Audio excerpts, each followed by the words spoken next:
लोगों को पता चलना चाहिए कि आखिरकार कांग्रेस छोड़ी क्यों, जब कांग्रेस इतना प्रेम था। तो पता क्या है, पहले आप कान यहाँ से पकड़ रहे हो फिर यहाँ से पकड़ रहे हो, फिर यहाँ से कांग्रेस में आने के बाद क्या आप दोबारा से बीजेपी के दामन में पकड़ोगे आप? पर यहाँ तो किसी लीडर से मिलना ही वैसा है जैसे मुख्यमंत्री से समय लेने के बराबर। जब भी कहीं भी इलेक्शन हारा जाता है, मरता है वहां का वक्त। नगर निगम के पिछले कार्यकाल की बात करी जाती है तो नगर निगम के पिछले कार्यकाल में पार्षद रह चुके रविकांत स्वामी फिलहाल मेरे साथ हैं, इनसे आपकी बात अवगत कराएंगे।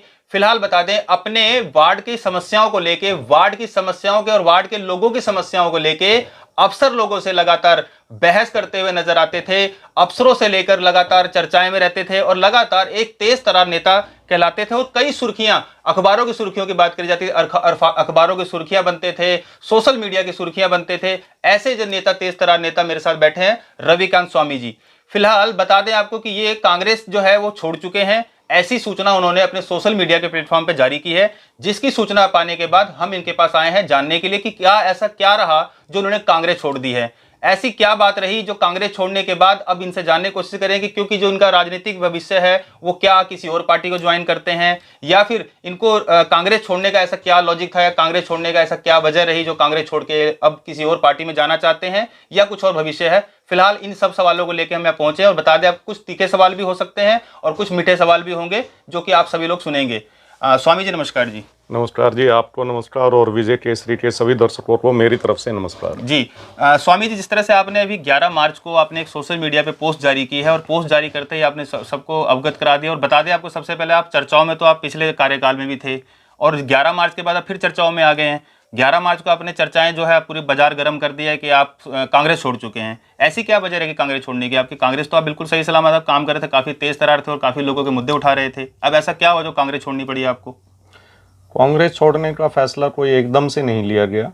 कांग्रेस में जब मैंने पिछली बार चुनाव लड़ा था तो मेरे वार्ड से कुछ लोगों ने बीजेपी को सपोर्ट किया था और 2 ने इंडिपेंडेंट इलेक्शन लड़ा था, जिसके बारे में मैंने प्रदेश अध्यक्ष कुमारी शैलजा जी को अवगत करवाया था मौखिक रूप से। तो उन्होंने कहा कि आप रिटर्न में दें। जब मैंने रिटर्न में भी दिया और उसके बाद 2-3 बार वैसे वर्बली बात हुई तो बोले जी हाँ कार्रवाई करेंगे और अनुशासनहीनता जिसने भी की है उसे पार्टी से बाहर का रास्ता दिखाया जाएगा, जो कि लॉजिकली बनता भी है। परंतु पिछले 13-14 महीने से लगातार आज तक उन पे कोई कार्रवाई नहीं हुई। जिन्होंने पार्टी से गद्दारी की या पार्टी के एंटी वोट डलवाए वो फिर पार्टी में है। तो उस कारण से मन काफ़ी दुखी हो चुका था कि भाई ऐसा कोई सिस्टम पार्टी के अंदर लगा नहीं कि कोई अनुशासन है या कोई सिस्टम है, कोई सिस्टम ही नहीं था उसके अंदर। तो ये था कि आप जो मर्जी पार्टी की एंटी करो, फिर आप पार्टी के साथ हो, फिर उस पार्टी में रहने का कोई औचित्य बनता ही नहीं। नहीं तो जब आप जिस तरह बता रहे हैं, आपने पार्षद का चुनाव लड़ा था, आपको हार भी मिली थी, लेकिन काफ़ी मतलब अंतराल भी काफ़ी था। चलो मैं ये भी कह लूँ अंतराल था, क्योंकि हार तो हार है। लेकिन जब आपको चला पता कि आपकी पार्टी के ही कुछ वफादार जो हैं, जो गद्दार बने थे, जो पार्टी के वफादार हैं, तो जब आपको उसी टाइम चला पता तो आपने उसी टाइम एक्शन क्यों ली? सर आपने तो बोल दिया कि हाँ मैंने लेटर लिख के दे दिया था, मैंने लेटर लिख के मैंने अपना जो फॉर्मेलिटी पूरी कर ली। हमारी पहली मीटिंग 30 जनवरी 2021 को पार्टी ऑफिस चंडीगढ़ बुलाई गई थी। वहाँ पे जितने भी कैंडिडेट थे, जो भी एमसी बने, उन सबको बुलाया गया था और वहाँ पे मंथन किया गया था भाई किसके वार्ड में क्या समस्याएं आई। तो मैंने वहाँ पे बोला था कि जी ये समस्याएं हैं, इन लोगों ने गलत किया है। तो उन्होंने कहा कि आप लिखित में इनके नाम दे दें और हम इन पे अनुशासनात्मक कार्रवाई करेंगे और इन्हें पार्टी से बाहर करेंगे जिन्होंने दिया। तो मैं उसके बाद रिटर्न में दे के भी आया हूँ। इंतजार करते करते 14 महीने भी बिता लिए। नहीं ऐसे सर अब बात करते हैं तो समस्याएं जो बात की बात है, लेकिन लोगों की तरफ से बात, क्योंकि जिस तरह से आपने बाजार गर्म कर दिया है, सुर्खियों में दोबारा से आ गए हैं, तो लोगों की यहाँ तक बात भी है कि आप पंजाब इलेक्शन का वेट कर रहे थे। अगर पंजाब में जीत हो जाती तो शायद आप ना छोड़ते भी कांग्रेस को। पंजाब इलेक्शन में मैं डेराबस्सी हल्के की सीट के अलावा, तो पंजाब इलेक्शन में आपने साथ तो दिया ना। सुनिए, डेराबस्सी हल्के की सीट के अलावा मैं किसी अन्य सीट पे कोई प्रचार करने नहीं गया। तो हरियाणा में और वो भी रीजन, उसका रीजन है कि सरदार दीपेंद्र सिंह ढिल्लों ने मेरे चुनाव में मेरी मदद की थी। तो मैं ये नहीं चाहता था कि उसके मुंह से ये निकले कि भाई जब मुझे जरूरत थी तो ये पार्टी ही छोड़ गया। तो बनता भी था, क्योंकि आपके इलेक्शनों में देखा गया था उनको। मैं उसे पलट के वापस उसके लिए उनके लिए करना चाहता था। मैंने उनके लिए किया। उनका टाइम सुनिए, उनका टाइम मैंने कैंपेनिंग की, ठीक है, रिजल्ट का इंतजार किया, रिजल्ट आया, वो जीतते या वो हारे हैं। अगर वो जीतते तो भी मैं पार्टी छोड़ता, क्योंकि मेरी पॉलिटिक्स जो है वो पंजाब की नहीं है। पंजाब में मैं सिर्फ सपोर्ट करने गया था और एक ही सीट पे गया था, और उस सीट का कारण भी ये था कि उस व्यक्ति ने मेरी मदद की हुई थी। तो मेरे मन में कोई मलाल ना रहे कि मैंने उसकी मदद ली थी पर मैं उसकी मदद नहीं कर पाया, जिस कारण मैंने ये पंजाब के अंदर सपोर्ट की थी। नहीं तो ऐसा क्या रहा, क्या नीतियां खराब लगी कांग्रेस की, या आपको लगता है कि वो अंधकार का भविष्य है, या जिस तरह देखा जाए कि लगातार जो 5 राज्यों में चुनाव है उनमें करारी शिकस्त हुई है तो आगे भी फ्यूचर उसका अंधकार में है, या कुछ नेता जो है गुटबाजी की बात करें तो 5-6 गुट बने हुए हैं जो अलग अलग नेताओं के अलग अलग गुट बने हुए हैं, या उनसे आप परेशान थे? जरा खुल के बताएं, क्योंकि पता चलना चाहिए, लोगों को पता चलना चाहिए कि आखिरकार कांग्रेस छोड़ी क्यों जब कांग्रेस इतना प्रेम था आपका। तो कोई भी बड़ा नेता नहीं मरता, जब भी कहीं भी इलेक्शन हारा जाता है मरता है वहां का वर्कर। मतलब आप लोगों का यूज हो रहा है, मरण वर्कर का होता है, क्योंकि वो एक आस के साथ पार्टी के साथ जुड़ा होता है, मेहनत करता है, ग्राउंड पे करता है, झंडे उठाता है, बस्ते उठाता है, ठीक है। और जब कोई भी पार्टी चुनाव हारती है तो सबसे ज्यादा जो तकलीफ होती है वो एक वर्कर को होती है, जो निचले तबके का जमीनी लेवल का वर्कर है। और जो बड़े लीडर हैं उनके अंदर ये है कि किसी के फादर थे, किसी के मदर थी, किसी का भाई था, किसी की बहन थी, किसी का भतीजा था, तो वो एक चली जा रहा है एक दूसरे की तरफ कि भाई ठीक है हम बैठे हैं। जो नीचे वाले हैं वो तो चुनाव के टाइम कांग्रेस पार्टी में उनको याद किया जाता है। अगर हमारे देश की आर्मी है और जरूरी नहीं है कि भाई लड़ाई होगी तभी वो एक्टिव होंगे, एक्टिव तो वो सारे जवान आज भी रखे जाते हैं। कोई भी पार्टी के अंदर वर्कर जो है वो जमीन पे ग्राउंड पे एक्टिव रखा जाता है, कोई ना कोई एक्टिविटी उन्हें दी जाती है, उनके दुख सुख में पूछा जाता है।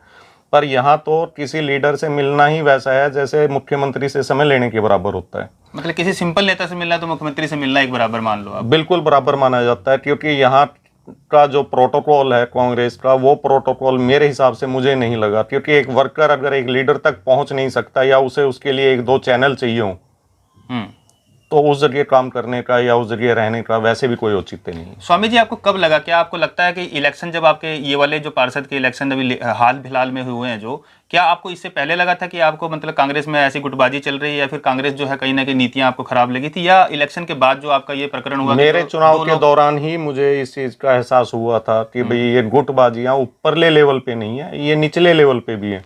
कोई एक लीडर के साथ है वर्कर, कोई एक के साथ है, कोई अगर वो स्टेट लेवल के ऊपर 4 धड़े हैं या 5 धड़े हैं तो वैसे ही जिले में और विधानसभा में भी 4 धड़े या 5 धड़े हैं। खुल के वो नहीं बोलते, खुल के वो यही कहते हैं हम सब एक हैं, ठीक है। इंटरनल सबको ही पता है कि भाई ये उसका आदमी है, ये उसका आदमी है, ये उसका आदमी है। तो गुलामी वाला सा सिस्टम है। वो पार्टी के लिए तो समर्पित है ही नहीं, कोई पार्टी के लिए तो कोई लड़ ही नहीं रहा, पार्टी के लिए कोई काम ही नहीं कर रहा। पार्टी की जो सोच है वो तो आम पब्लिक तक कोई पहुंचा ही नहीं रहा, ठीक है। अगर वो उसके साथ है तो ठीक है, तो उसके साथ जा, अगर मेरे साथ है तो मेरे साथ जा। तो वहां पे बंदर बांट सी है, और बंदर बांट के अंदर कभी मुझे नहीं लगता कि पब्लिक का भला हो सकता है। जो रिजल्ट आ रहे हैं देश के अंदर वो उसी बंदर बांट का नतीजा है।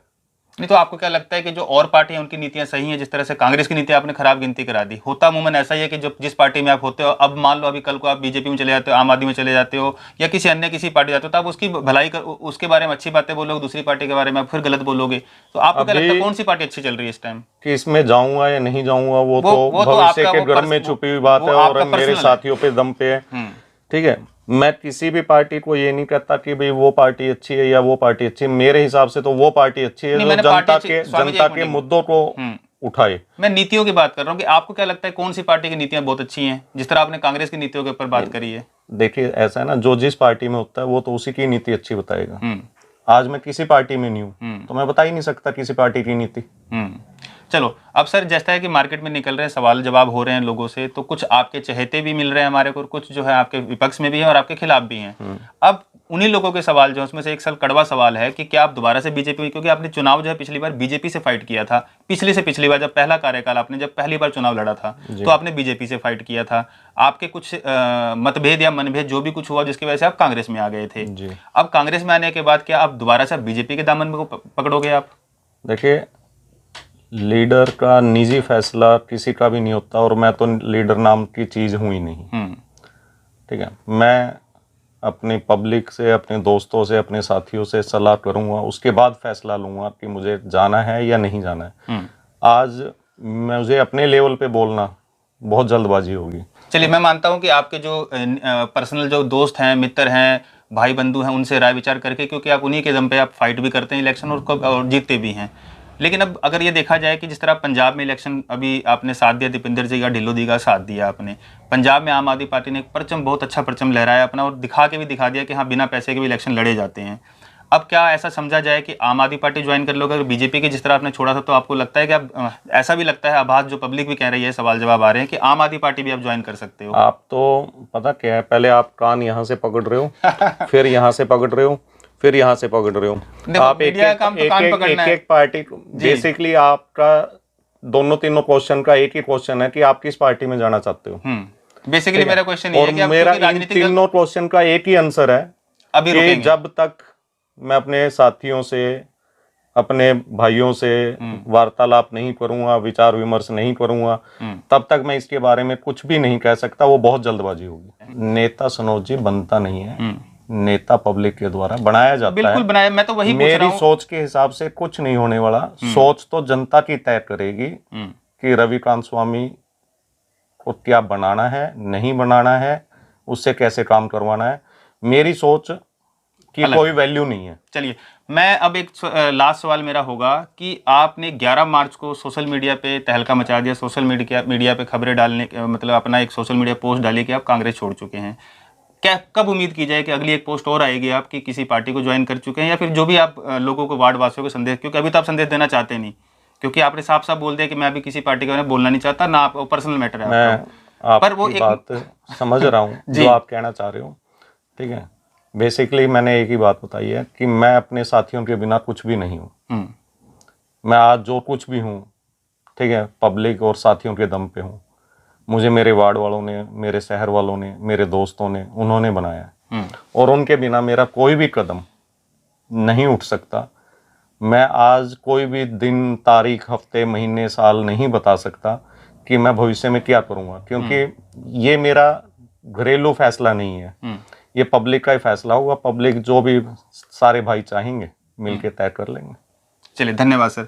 तो ये थे हमारे साथ रविकांत स्वामी, जो कि आपने इनका इंटरव्यू देखा और फिलहाल आपको बता दें कि अभी किस पार्टी में ज्वाइन करेंगे, क्या इनका राजनीतिक भविष्य होगा, कौन सी पार्टी में जाते हैं, कौन सी में नहीं जाते हैं, ये फिलहाल इन्होंने अभी समय के गर्भ में छोड़ दिया है। लेकिन आपको बता दें, आने वाले कुछ दिनों में ही हो सकता है एक सोशल मीडिया पे दोबारा से पोस्ट हो और दोबारा भी हम कवर करने आएंगे। लेकिन फिलहाल इन्होंने अपना राजनीतिक कैरियर बताया कि राजनीतिक कैरियर में क्या कुछ इन्होंने किया और किस तरह से इन्होंने लोगों की समस्याओं को उठाया। और फिलहाल बता दें कि अभी ये किसी भी पार्षद नहीं है, कोई भी, और कोई भी इनके पास पद नहीं, लेकिन फिर भी लोग यहाँ पर काम कराने आते हैं क्योंकि विश्वास लेकर आते हैं। उसी विश्वास के साथ साथ जो लोग यहाँ पर काम करवाते हैं आकर, कहीं ना कहीं अपना दिल के नजदीक समझते हैं और वैसे ही उन्हीं चीजों को लेकर लगातार ये चर्चाओं में रहते हैं, काम कराते हैं। और फिलहाल बता दें कि जिस तरह से इन्होंने अपना एक सोशल मीडिया पे एक पोस्ट जारी की थी कि 11 मार्च को कि इन्होंने कांग्रेस को छोड़ दिया है, तो फिलहाल कांग्रेस को छोड़ने के बाद अब किस पार्टी को ज्वाइन करते हैं, ये इंटरव्यू लेने हम यहाँ पहुंचे थे। लेकिन हो सकता है वो इंटरव्यू में आपके सवालों का सही से जवाब नहीं मिले, क्योंकि साहब भी बताना नहीं चाहते हैं। अगला जो इंटरव्यू होगा वो आपसे हम साझा जरूर करेंगे कि कौन सी पार्टी को फिलहाल ज्वाइन करेंगे ये।